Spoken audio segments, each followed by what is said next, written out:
I remember my brother was in this experiment where he has to defend all of humanity.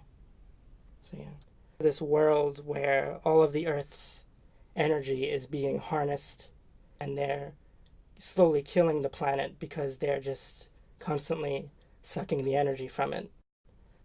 And I think that's a great allegory to, I mean, how we are destroying this planet pretty much. You know, we're, using all the oil, we're stripping everything of its natural resources, and eventually it's gonna come back and, destroy us.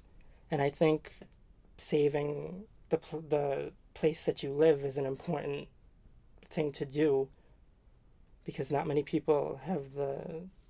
I mean, I'm not saying obviously you shouldn't go blow up things because that's wrong, but there's a satisfaction to being able to take those drastic steps in a fake world, you know. It's very powerful to be able to. I mean, when it's done right, you can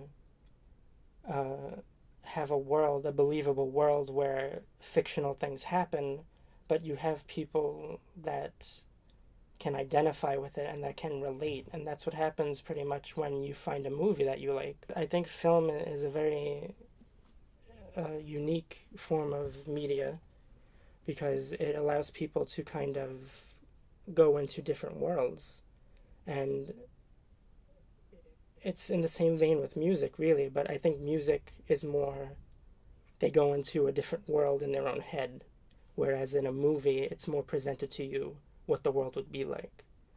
You know, they kind of put you in the shoes of these people, and not they don't force you. I mean, obviously you're there again for your own amusement, but you're put through what these people are going through, and in that span of time with the movie, maybe 2 hours, with a game like maybe 40 if you get a good game, you're living their life pretty much. And I think that's an incredible skill. I prefer movies when not everything always works out, or when there's a lot of ironic twists. Those are kind of my favorite things. um, but I would like to create slightly more heightened versions of the real world. I would like to make worlds that are believable, yet at the same time don't exist in actual reality. Oddly enough, it usually starts with music for me.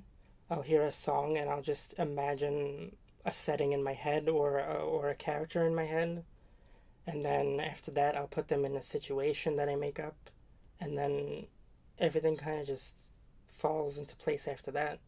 You start thinking of other situations they can be in, other people that they know in that world, and eventually you have this whole fleshed out idea for, something, something from nothing.